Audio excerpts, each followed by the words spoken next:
Thank you, Bob. Ladies and gentlemen, good morning. I fully realize that this is the morning after the evening before, that some of you are still in the evening before, and then when you have seen on the program that you would have a Swiss professor speaking about competitiveness, you probably must be dead scared. Actually, what I'm going to do, I'm going to look at the kind of business and economic environment in which we are going to operate during the next few months and beyond, because frankly speaking, we are all somewhere the hostage of what's happening around us, and I think our life to all of us will be a lot better if the world would stop interfering with our strategy. The problem is that it does. It changes the rules of the game all the time, and what I want to do is to share some ideas with you about, where we could go, where are the opportunities. And obviously, you are a highly successful company. I think Q1 was really outstanding. So actually, the name of the game is to find in this world where are the opportunities for growth and for success. So let's try to see what is the name of the game. Success, frankly, is relatively speaking. You need to manage efficiency, number one. You need to manage change, number two. And number three, you need to find the people who can do it. And this is a theory, relatively straightforward. It's more difficult to make it happen, but the theory is simple. So let's see where we go from there. Clausewitz on war wrote the following: strategy is the evolution of a central idea through continually changing circumstances. And what I'm going to deal with this morning are precisely those continually changing circumstances. Why the world is changing the rules of the game, why things are different, how can we turn that into opportunities? Actually, it's not very easy. The tool we have, economics, this is John Kenneth Galbraith. He used to be the advisor of John Fitzgerald Kennedy, and he said one day the following: economics is the only field in which two people can receive a Nobel Prize for saying exactly the opposite things. So we are really in a situation where it's not really easy to find out what is the truth, what is not the truth, but let's see where we stand. First, the economy of the world is getting better, or is it really getting better? I mean, the news on the paper are a little bit better, so let's see where we are. I'm going to show you the GDP now, GDP growth. We start to have in blue the first quarter. This is first Europe. As you can see, almost everybody is on the right part of the chart, with the exception of Italy. So here, better news, look at the UK, 3.1%. So this is improving. If you look at Latin America, I know you are not yet in Latin America, but still look at the numbers. Brazil, 1.9%, a little bit disappointing. Better number in Colombia. Very good numbers in Argentina. You can all relax. They are wrong. There is a bit of cooking the books there. If you are looking at Turkey, where we are now, 4.4%, I think Turkey could do better. Russia, which is certainly a priority in the future for you, 2%, going down. India is disappointing, 4.7%, but I think things are improving. South Africa, I think, 2%, but since there is a lot of happiness, it should be okay. If you are looking at Asia, I think it's important to see the blue one is on the Q1. It's improving a little bit. China, 7.4%. People are complaining about China slowing down, but I think all of us, we would be happy with 7.4% growth.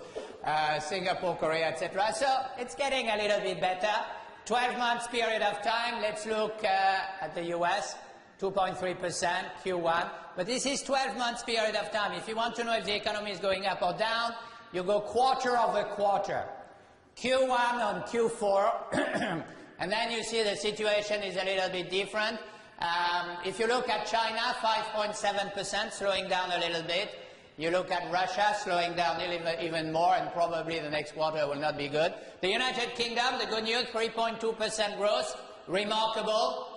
Probably the result of the royal baby. It gives a boost to the economy. They should do that more often if they can. Although there are some biological constraints, I understand. 1.45% for Germany, but look at the US, 0.1%. Don't worry, this is because of the cold winter. People could not go out and buy goods. I think that the US is in much better shape than now. So that's where we are. And if you are looking globally where we stand today, the world economy is still global, but it's desynchronized. It means you have every kind of situation available in the world. Some countries are in recession, some countries are growing very well, some countries are risking inflation, like India, some countries are risking deflation, like Japan. You name it, you have it. The flexibility of the business model is the name of the game. It's global but fragmented. You have a lot of localization to be needed, resilience, several business models. This is a world economy today, global, but needs a lot of subtlety in the way we are going to have it. I think at that stage, the real issue is what are the new rules of the game? What are what people call the new normal? And let's define the normal.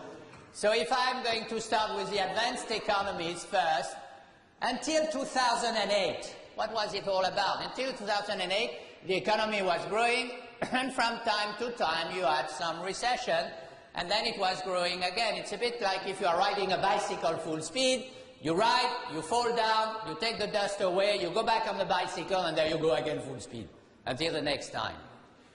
However, since 2008, it changed, and probably you take the charge and you reverse it, and then you have soft growth in the advanced economy, interrupted from time to time by a period of stronger growth. That's where we are now. If I would illustrate that, I would say it's a bit like riding a donkey this time. You know, when you ride a donkey, it goes slowly, and then suddenly it starts to go fast. You don't know why, and then it goes back slowly. And that's exactly the type of economy we have, which means cost efficiency, resilience in the advanced economy, and this is going to be critical for the future. And the question is, actually, why did it happen? Why suddenly we have this slowdown in the economy in the US and in Europe, where people are suffering a little bit? Well, let's see what it means. This is the evolution of revenues around the world during the past 30 years, and this is how it went. And what is interesting is this. Those who have had the biggest increase in their revenues is, frankly, your market. Is a lot of people who have a daily revenue between $2 and $10 a day. This is where today the money is. And I'm going to deal with this. Where you have the slump is where you have the middle class in Europe, in the US. That's where people didn't make money during the past 30 years. And obviously, at the end, you have the very wealthy. We made tons of money. So this is where we are now, and we are going to see why it did happen. I think the first thing is, if you look at globalization, a lot of money left the US and Europe to go elsewhere in the emerging economies. And about $3,000 billion in 30 years. And the real issue for the advanced economy is the money going back. Some of the money have been reinvested on the spot, some stays in global companies, and others went to individuals. Actually, here you have the three main issues which people are dealing with: inequality. The second one is going to be taxation, I'm going to deal with, and the last one is deindustrialization. The three issues are the key ones which are dealing, which you read in the press all the time if you speak about the Europe and US. So let's see first what it means with outsourcing offshoring, which actually has been a big business for you also. If you are looking during the past 30 years, the US, the UK and Japan, the three of them have lost 20% of their industry in the past 20 years.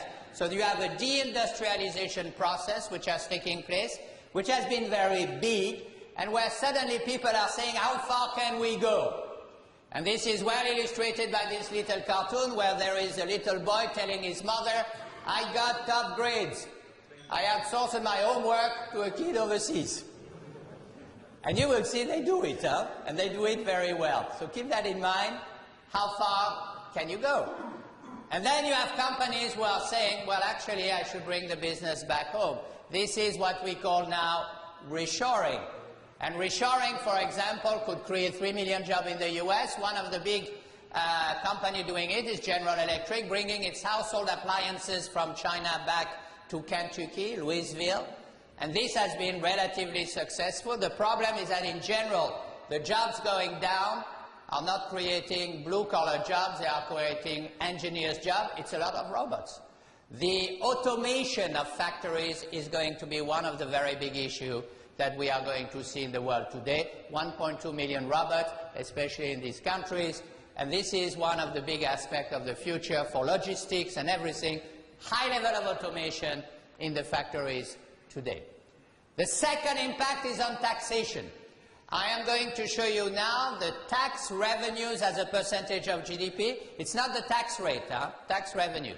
These are the countries where the government is collecting more than 40% of the GDP in taxes, which means tax pressure. These are the countries which are okay, between 30 and 40%. But now if you are looking at the countries which are collecting less than 30% of the GDP in taxes, that's what you get. You get Greece, you get South Africa, you get Russia, and the United States of America.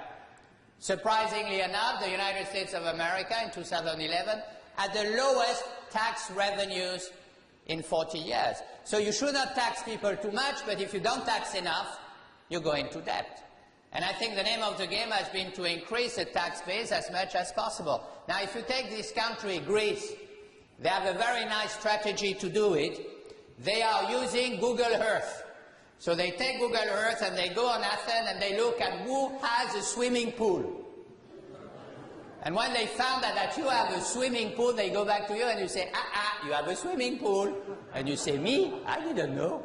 So you get this very dangerous tool now to find out what people have in their homes. So watch out with Google Earth. That's highly dangerous. So what you need is to get more, So really the name of the game in taxation is going to find money. The first thing is broader taxes. You have seen that this week Europe has agreed on a financial transaction tax, an FTT. It's not yet there, 0.1% on shares, 0.1% on derivatives, but you know, they try to find money. Transparency is going to be a hell of a thing, which is going to be tax deduction, finding where the money around the world. And finally, multinational taxation is going to be really the name of the game. How you are going to tax global companies around the world? You have seen Starbucks, Google, all these companies, Amazon having problems because they pay not so many taxes. So this is going to be a very big issue, and I think it's going to affect everybody. Taxation on a multinational level. And one of the reasons why we have that is because we have tons of liquidity around the market. Let me show you what it is now. If you look at the balance sheet now in companies around the world, on Q4, we don't have Q1 anymore, on Q4, the United States, more than $2,000 billion of liquidity on the balance sheet. Europe, $2,480 billion. According to Thomson Reuters, there is around the world about $7,000 billion of liquidity available, which is basically cash, and which companies have to find what to do. The one which has the biggest amount of money on the balance sheet, you know which one it is? Yeah, it's Apple. $146 billion. Now, what is interesting there is that 88% of this money is outside the US. And they don't want to bring it back because if they bring it back, they pay a high level of taxation. So when they want to give dividends, they borrow money in the US and they put the rest as a collateral. This is how crazy the situation has become. And the key issue is what do you do with these tons of money which are available around the world? Well, you can try to give dividends, you can go into share buybacks, or you can go into mergers and acquisition, and this is why you are seeing so many mergers and acquisition today. M&A is the name of the game. By the way, M&A can stand also for murder and assassination, which is sometimes what you see happening when you do this kind of thing. The real issue becomes, however, CapEx. Capital investment is still very low, and as long as that capital investment are not getting higher in company, we are going to have problems. If you are looking at the other issue with all this liquidity, it's in closed circuit. The central banks print money, they give it to the banks lend the money to the government, invest it in the stock exchange, the large company take a bit of money in the middle, then it goes back to the banks. But the real one who don't get the money are the small entrepreneurs. As long as the small entrepreneurs do not get part of this liquidity, the economy in the US and Europe will stagnate because they are 80% of the economy. So here this is a key issue which explains probably why things are slowing down. Then there is another problem. It is that the banks, which are supposed to lend money to everybody, actually have been borrowing money. They borrowed money because the new requirement on Basel III and the rest, And just in Europe, the banks have to raise 110 to 180 billion euro in new equity this year in order to be, from a regulatory point of view, par. Because of that, they are taking the money outside the market rather than putting the money inside the market. And then you get into this crazy situation where you have the little guy goes to a bank and say, I'm here to ask you for a loan. Answer of the banker, that's funny, me too. So you are in this situation where this is a world upside down.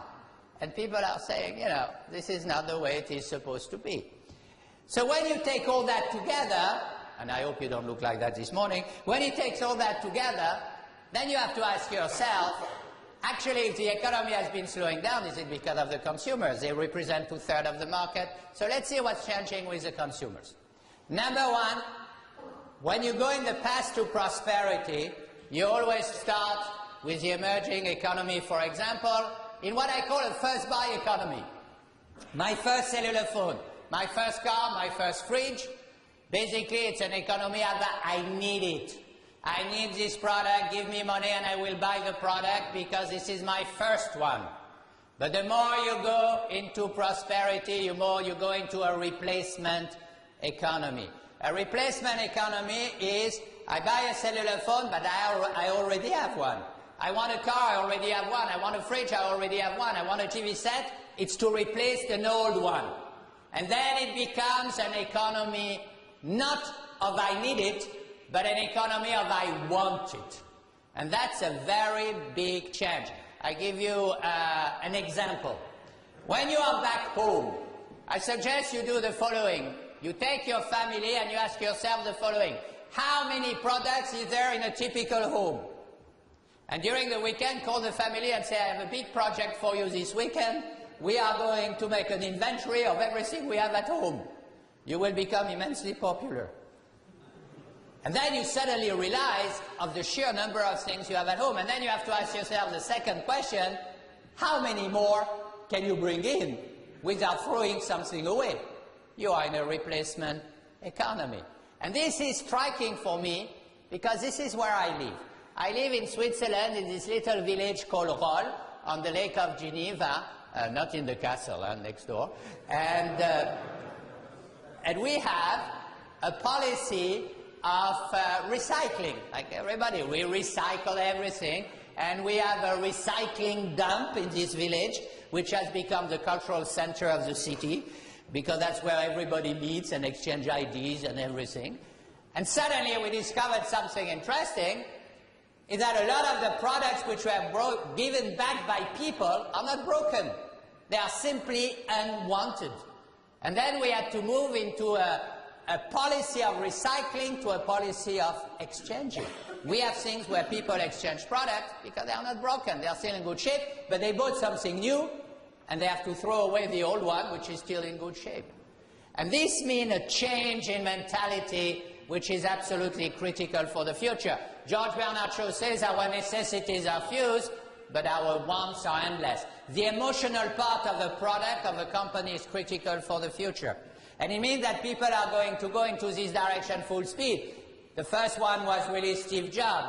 Steve Jobs, you remember, when the iPad came a few years ago, nobody in his right mind needed an iPad, right? But then it comes and Steve Jobs said the following. He said, relax, with the iPad, it will simplify all the tasks you never had to do before. So you were told you do not need it, but you want it. And you said, I didn't know I wanted it, but since you tell me, I buy it. So the entire strategy is about I want and not I need. And this is changing completely, you know, the behavior of consumers. On the top of it, and you see it in your business, I think that the consumers are becoming more and more active in the market. We had B2B, you know, where the company says, I do it with you, with another companies. We have the B2C, where a company says, I do it for the consumers. But now we are going to see a lot of C2C, where consumers are going to produce and sell products directly to other consumers, not necessarily going with the company. And you see it with the bitcoins, where the peer-to-peer, with all those kind of things, It's going to be big business in the future. However, I think we have a new paradigm there, and to conclude on this, you may remember in the year 2000 the name of the game was Shop Until You Drop. Remember? Shop Until You Drop. Well, ladies and gentlemen, congratulations, it's done.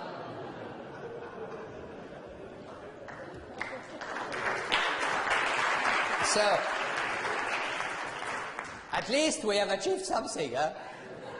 So, let's see where we go from there. Now the question is, are governments responsible of what's happening? Now we could say yes and go to the next chapter, but still. You remember I showed you the growth that we have seen in the UK, in Japan, and in Spain. So everybody say, wow, things are getting better, we are out of the wood. No, we are not out of the wood. This is a budget deficit. The UK is growing, but still has minus 5.4% budget deficit. Japan minus 8.1, Spain minus 5.8. So things are better, but maybe not really the problems are solved. The first one is that because most of these governments continue to overspend. You have in Europe 11 countries which are spending more than 50% of their GDP. You know, when you are in this situation, it's like an addiction. You don't get out of it because you get used about spending money. 50% of the GDP is spent by more than 11 governments. This is too much. And this is going into the mind of people. Debt is part of their daily life. I was recently in Berlin, in the car, goes in front of a travel agency. On the window of the travel agency was written the following. They said, go to Greece for your holidays. And underneath there was a sign, and visit your taxes. So if you want, people suddenly start to say, wow, this is getting serious. But the next magical mystery tour in terms of debt is going to be obviously sub-sovereign debt. Now, we all speak about central government debt, but if you go one level down, you may remember, California is swimming into debt, $375 billion of debt. Now, what is interesting is that all the big names of the success story we all know, Amazon, Apple, Google, they all come from California. And despite that, the state is bankrupt. So there's something really wrong there. You go one level down, Detroit is bankrupt, $17 billion in liabilities. So, you know, this is going very much down into the system. Rome almost closed down 3 weeks ago. They didn't have enough money. Same level of debt you find in Spain, in Catalonia, Valencia, and Madrid. And Catalonia wants to become independent. That will help. Germany, half of the lenders in Germany have debt, including Berlin. So, you know, it's all over the place, and it will not be solved overnight, and I think this is going to be critical for the future. And then people start to get worried about deflation. This is where we used to be in inflation. We are not going under, but we are going into low deflation, there is no doubt. And I think you should remember, deflation kills consumption because people feel that if a product will be cheaper in 6 months from now, they will delay by 6 months buying this product. It kills consumption. Number two, it increases the cost of the debt, no doubt. And number three, it destroys the return on investment. So the big fear now in Europe, less in the US, but in Europe, is deflation. And that's why they continue to print money as much as they can. And I think they are going to print money. They are going to put more liquidity on the market. The real problem is that they call that quantitative easing. The real problem is the following. What is the theory behind? Well, the theory is that you print money, and behind you pray that it will work. Because we never did it before, we have no idea how to get in and how to get out of it. This is going to be an issue for the future. Are governments really responsible? Maybe the answer was given by this man, Ronald Reagan, the former US president, where he said one day the following. He said, actually, governments do not solve problems. They subsidize them. And I think it's a very profound statement. A company with problems goes into bankruptcy. A government with problems goes into debt. But it still survives. And this is a problem we're having now. A lot of those governments should have disappeared, but they don't. Good. We go to... Are you still alive? Good. Good. We go to the emerging economies now, and we are going to see what is a new normal. New normal in the emerging economies. So far, It has been really a straight highway, full speed, cruise control, you know, strong growth, export, consumer spending, currency surplus. Where do we go now? Still going up, but it's a little bit like a mountain winding roads. In many countries, slower down, social expectation, higher costs, inflation. So we have to be a bit more careful. It's still going fine, but let's be more careful where we go. Big revolution is the following. You know the BRICS here, Brazil, Russia, India, China, South Africa. By the way, we put them together, but they are so different. These are 5 very different countries. So you could say you have the BRICS here, but you don't have the mortar. You know, nothing can keep them together. The big thing is the following. The world has invested a lot in these countries in general. Fine, everybody knows that. The big thing now is that the BRICS and the emerging economies are investing massively in the rest of the world, and you are part of this success story. And this is using sovereign wealth fund, foreign currency reserve. Let me go deeper. The real issue is the following. With the cash available, with the amount of money available, how do you use it? The first thing to use it, if you are in emerging economies or China or the rest, you purchase assets. You purchase companies abroad. And this is some of the Chinese purchase we have seen recently. Some you know well. Some are full purchase, some are just participation. The latest one was Peugeot, the car company in France. You have Adax Petroleum in Switzerland. I mean, a lot of these things are purchasing assets abroad. This is fine, and this is a lot of things you are looking here.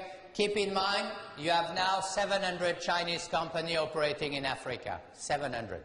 So here, this is going very strongly, but I think the big revolution is this one. The big revolution today is that we are having about 1,000 firms from the emerging economies with revenue above $1 billion and which can be qualified as global companies. You are part of them.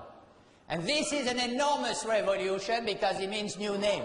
New name in the financial sector, like ICBC, etc., which 10 years ago nobody knew about them. New names, of course, in the company world, in the brand world, and I think there is a lot of these companies here which actually most people didn't know 10 years, 15 years ago. Now, you have seen I've put Aramex, huh? But if you are looking at the rest, take a company like Haier here. Haier has become 2 years ago the largest household appliance company in the world, right? Passing over Whirlpool in the US. 10 years ago, nobody knew about Haier. So it's going to go extremely fast. And these are key customers of you, key opportunities. And I have to confess, you know, discovering those 1,000 firms is really the name of the game. Because the old established ones, we know them. But these ones are the fast-growing ones. And to show you how fast this is going, this is the Financial Times Global 500, the big companies. And actually, between 1950 and 2007, there were 52 entries from the US, 12 entries from Europe, but actually, during 2002 to 2012, 22 new entries from China and 8 from Russia. So it's going to go very quickly. And if you don't like the Financial Times, we go Fortune. Take the latest ranking on Fortune, the largest 500. What do you see? The advanced economy, 132 companies are coming from the US. Take the emerging economies, 89 already are coming from China. Do you know those 89 companies? I don't. I know maybe 10 of them. And the rest is an absolute discovery. So here, new players, people who are coming into the markets very quickly, huge business opportunity available, and I think this is something we really have to dig in. With a lot of consequences also on exchanges. This is a world of currency today. Today, about 46% of the transactions of the world are made in dollars, 16% in euro, 12% in yen. But who is the biggest trade power in the world today? China was the biggest amount of foreign currency reserve in the world. China, and the yuan is only 1.1%. So you can assume that sooner or later China is going to bring up very quickly the yuan as an international currency. And this is coming very quickly, and we will have to deal with it the way we can. Now, there is another big revolution in the making. And this other big revolution in the making is the following. I want to show you now how the structure of the market is going to change until 2050 and how much, you as a player, you are going to be part of this key revolution in the making now. First, the size of the market using the United Nations, a generation away, 2050, to show you that 2050 is not something which is so far away, a generation ago. I want to take you back a generation ago. This is how it looked like a generation ago. Who is it? Oh, no, come on, it's not me that. I was looking much better a generation ago. Come on, me. This is President François Hollande from France. Oh, yeah, you better get used to him. Second one. This is how she looked like a generation ago. Who is she? Angela Merkel, the German Chancellor. Nice, huh?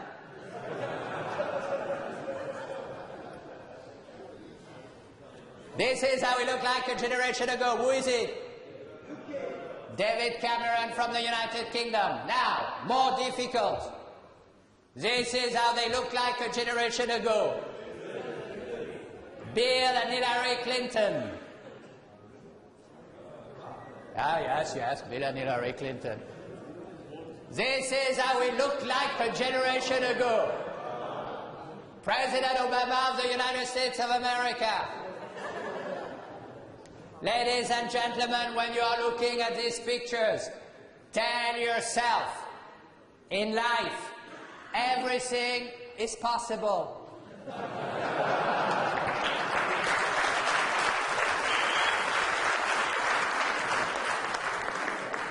That gives us some hope, huh?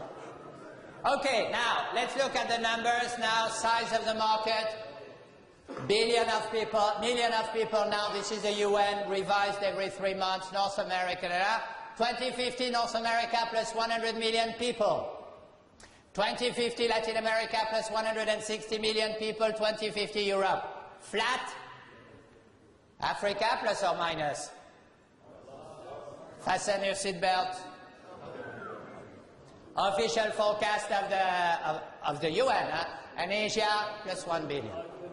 The economy is made of very simple numbers, and I think we have to go deeper and see what's happening there. One of the biggest revolutions in the world economy recently has been the escaping of absolute poverty of the biggest amount of people.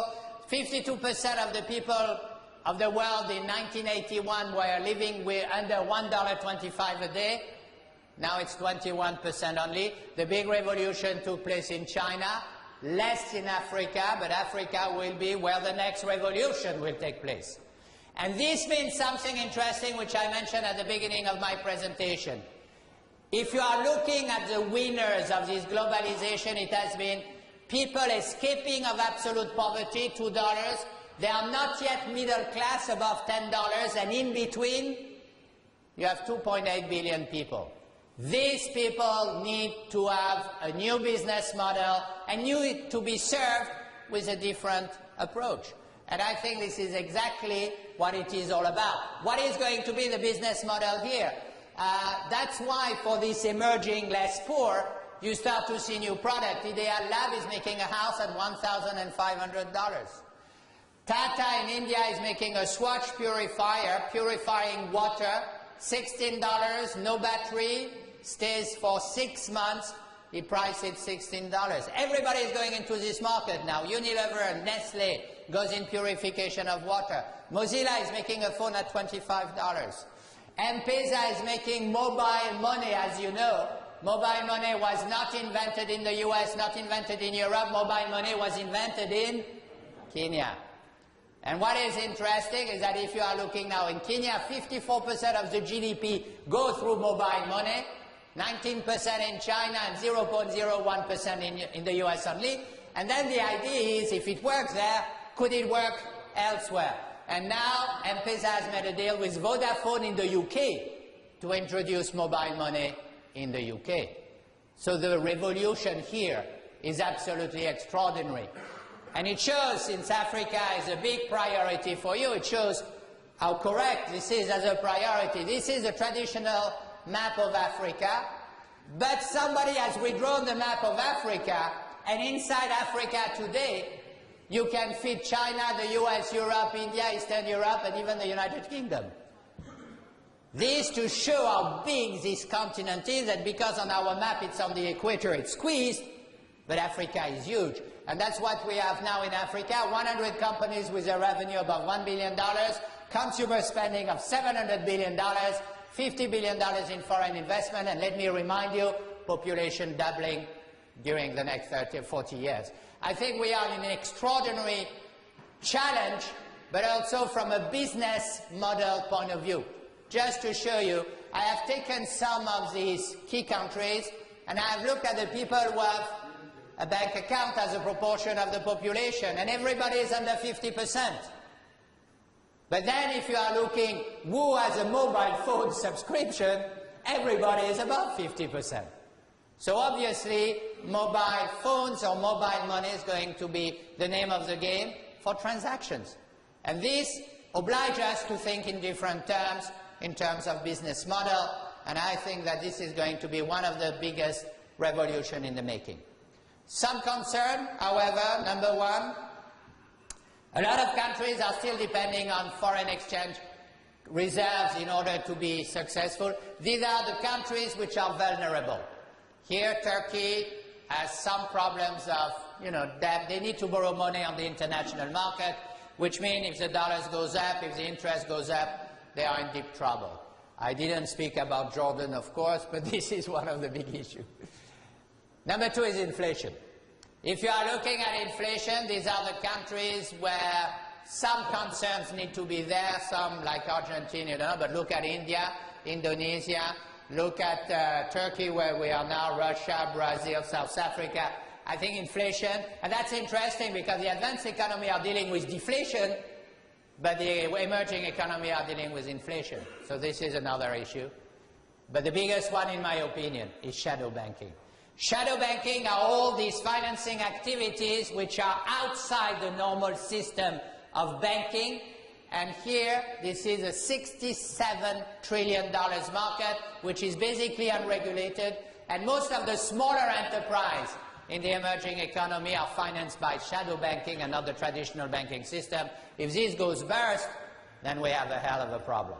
So here, these are the three issues. We have to keep an eye on that, but they may have an impact on the future. All right, at that stage, I want to identify some key issues which are going probably to be with us also with companies. The first one, everything is going to be more complex because the regulatory environment is going to be more complex. In the financial sector, the Basel III agreement, trying to make sure that the banks remain liquid in terms of crisis, is 616 pages of exciting financial ratios. Our friends in the US have done even better. The Dodd-Frank Act is 848 pages. How do you survive that? In addition, the rules of application, 60,000 pages for Basel III, 30,000 pages for the Dodd-Frank Act. It's crazy. The only good news was found by McKinsey, where they said this will create 70,000 full-time jobs in Europe. Just trying to deal with this. This is crazy. Compliance is going to be a nightmare for every company today. So here, we are going totally overboard. I'm going to show you another statistic. The New Testament is 180,000 words. Inside the Dodd-Frank Act, there is something which is called the Volcker Rule, which is on proprietary trading. The Volcker Rule is twice as big. People say, we will never manage that. Never, never shall we do it. And I think this is exactly the problem. We have a complex system which is managed by another system which is even more complex. This guy is Andrew Haldane. He is still a director in the Bank of England. And he says, what we are doing now is like when you ask a border collie to catch a frisbee. Those sheepdogs? You ship them a frisbee, and they always catch it. Always. And he says, it's nice to ask a border collie to catch a frisbee by first applying Newton's law of gravity. They don't do it. It's interesting. The dog will catch it. You give it to a PhD in physics. You throw him a frisbee and he catches it on his head. Because he's going to calculate velocity and all those kind of things. He will never make it. And he says a complex environment calls for simple decision rules. And this applies for companies.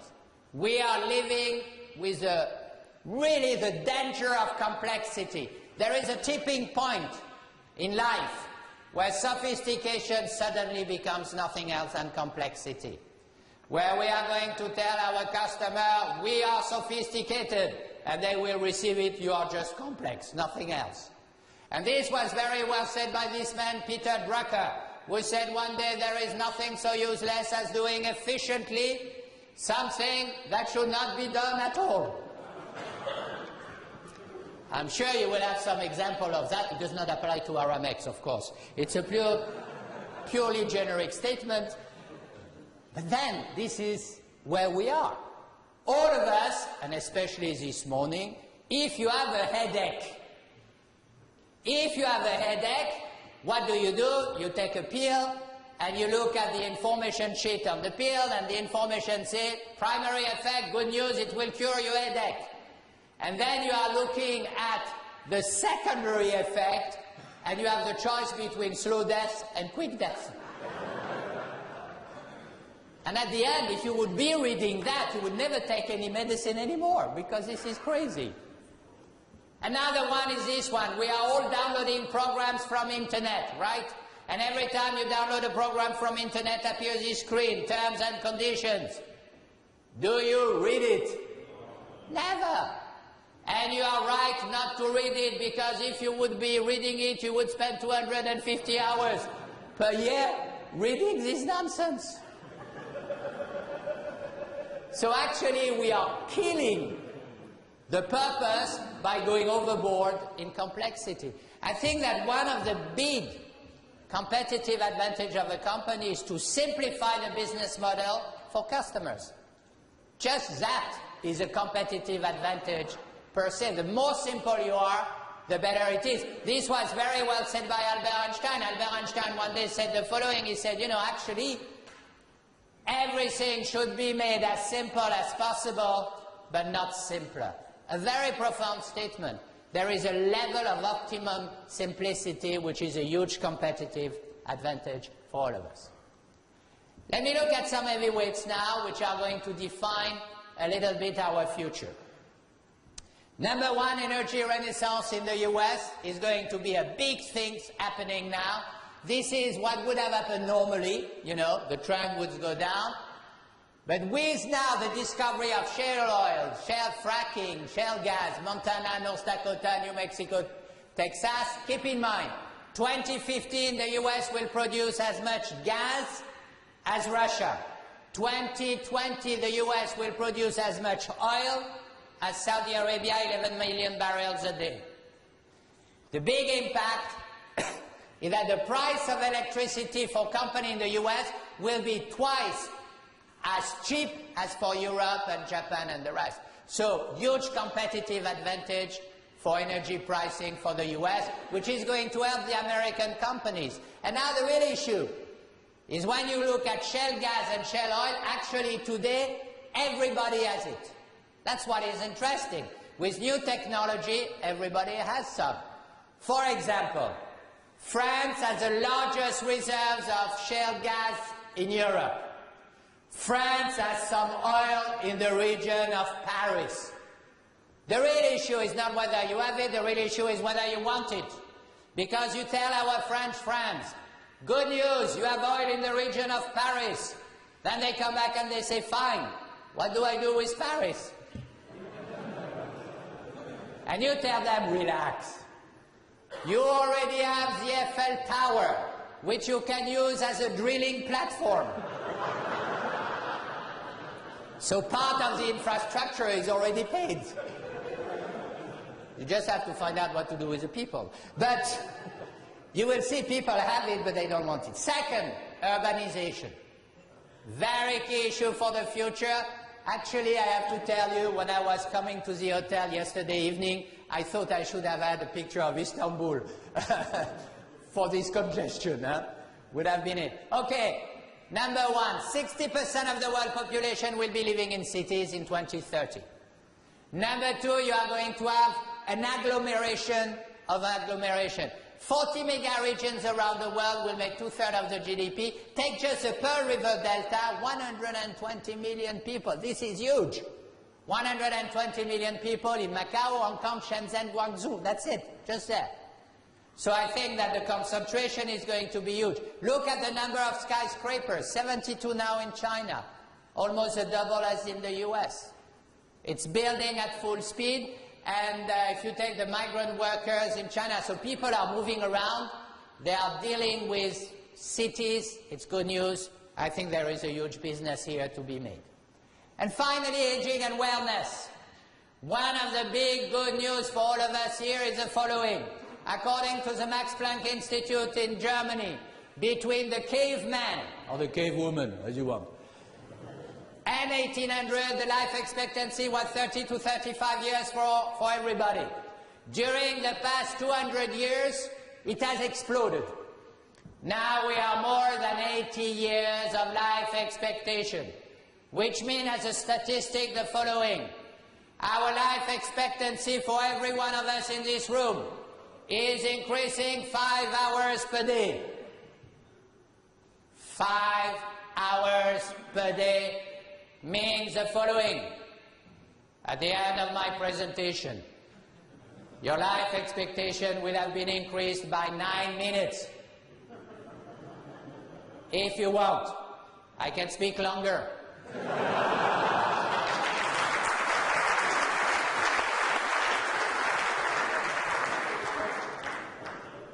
Let me conclude by a few things. First, social cost of everything which is happening. These are some of the total unemployment figures. You know them, nothing special. 12% in Europe, 7.47 in the US. This is youth unemployment. And youth unemployment tells you something which I feel is very important there, which is if you take a country like this one, Finland, the best education system in Europe, and still 19% of those kids between 16 and 24 don't find a job. Why? Let me go back. This is Oscar Wilde, and Oscar Wilde said the following. One day he said, you can never be overdressed nor overeducated. Very nice statement, characterized by the fact that it is totally wrong. You can be overdressed, see with your children all the time. You can be overeducated. Look what's happening. In OECD, 56% of the kids leaving college goes to university. In Finland and Korea, 19%. What are we doing? They are creating, actually, a nation of overeducated people. You have so many overeducated people, you don't find a job for them, but then on the side of it, people who are in the apprenticeship system, there are not enough of them. So the university is good to learn a science, but you need on the side to learn a job. And that's the apprenticeship system. Learning our younger generation, teaching them a job is just as important as teaching them a science in university. Because if you don't have that, they won't find a job. Or maybe you get this situation. The little kid who is saying his mistress, can I go home before I get overeducated? So this is a key issue for the future. Let me conclude. At Aramex, you are very proud of your cultural system, of your values, which I think are part of your success story. And this is so damn important for the future. I want to say a few words in conclusion. I know that what I have told you now, sometimes you get a bit puzzled and you may be thinking the following. The way forward is think globally. Number 2, act locally. Number 3, panic internally. Let's go further than that. Mindset is critical. Sir Walter Scott said, in business, success is caused more by mental attitude than by mental capacities. Doesn't mean you have to be an idiot to succeed, but still, the mindset is important. And I show you that the mindset does not apply only in countries, but also in companies and in countries. This is Nanjing Road in Shanghai. They went to China and they asked our Chinese friends what are the keywords which reflect best your value system. Answer, work hard and get rich.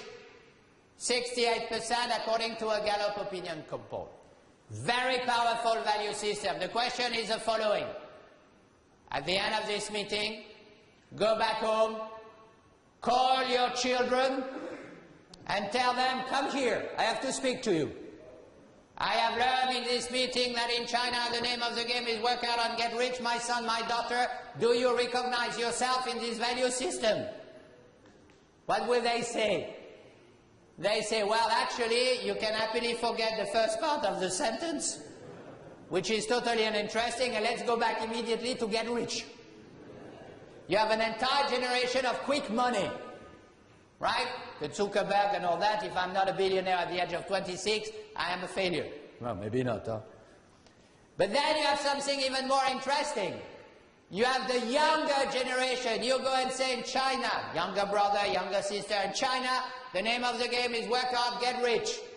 Your older brother and sister says, I don't want to work hard, I just want to get rich. What about you?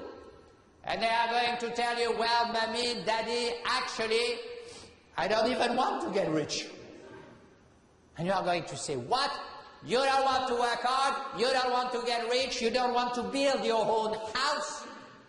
And they are going to say, but mom, daddy, why do you want me to work hard like an idiot to build my own house? Why? You have already done it. All I have to do is just to wait. So you have a wait-and-see generation. I have to tell you, I had this discussion with my son, and he said, Dad, if I understand well, I just have to wait. I said, hold it.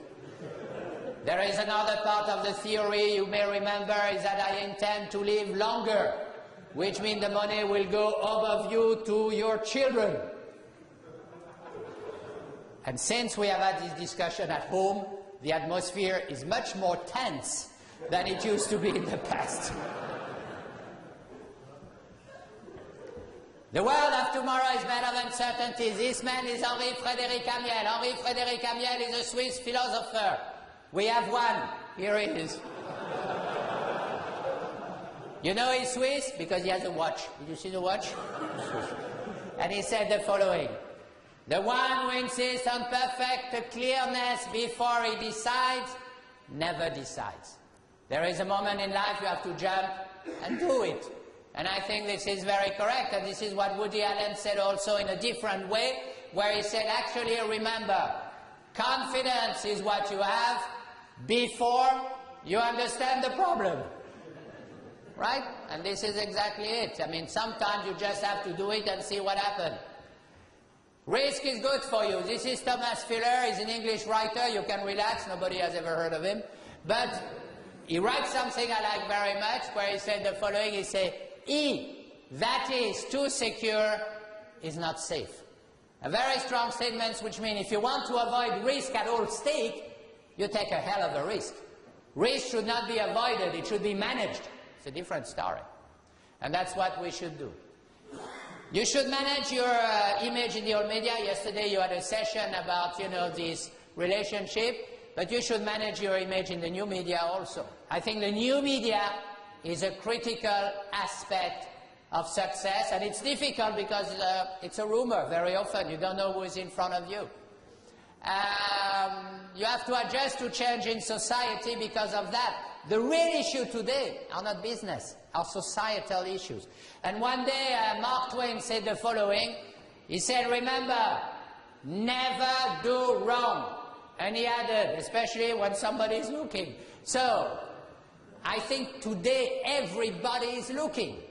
And that's really the problem we have. Everybody is looking. Now, of course, there is a positive impact with a social network. HR manager having the question, do you have any leadership experience? Answer, yes, I have 6 people following me on Twitter. Today, everybody can be a leader. You have to change before the crisis. One of the most difficult things in management, when you ask people how things are going, they say, well, the train of crisis is going full speed in your direction. What do they say? Well, so far so good. Can you change before you have a crisis, or do you need a crisis to change? I think this is a big issue for the future. Remember, there is a time for innovation, but 95% of success is excellence in implementation, nothing else. And I give you an example. When you finish this meeting and you are going to take a plane and go back home, when you sit in the plane, tell yourself, the last thing I want in this plane is to have an innovative pilot. A guy will say, hey, I have a new plane, let me show you what I can do with it. No! Just get me there. Excellence in implementation. The impossible might be possible. This is a very critical thing. This is a Chinese proverb. When you see her, it's really impossible. A Chinese proverb says the following: the person who says it cannot be done should not interrupt the person doing it. How many times do we do things and people say, hey, it doesn't work? We say, come on, I'm doing it. So keep in mind, the impossible is never there. So let me conclude. Recap. 2 slides. Number 1. What is the secret of competitiveness today? First, a layer of management, which should be management of efficiency, number 1, management of change, management of complexity. Extremely important, complexity. A layer of mindset, imagination. Answering the question why not is more important than answering the question why. Robert Kennedy said you have 2 types of people in the world: those who are looking at issues the way they are, and they always say why, and those who are dreaming of solutions that have never been and who say why not. We need why not people. We need people with an attitude of energy. Why not now, not tomorrow? People with an attitude of commitment. Why not me? I am part of the solution. How many times do we have in company people with an attitude of why me? I didn't do anything. The mindset is critical, and then legitimacy. Why us? Why us? Why Aramex? Why are you the one to do the deal? Why are you the one to be successful? If you answer those questions, you're in good shape. And my last one is this one. I know that during the past 50 minutes I've told you a lot of things, and suddenly you are saying to yourself, wow, can I make a difference? Can I do things differently? Or is it impossible? Well, since Africa is one of your key priorities, I have an African proverb from you, which is the following.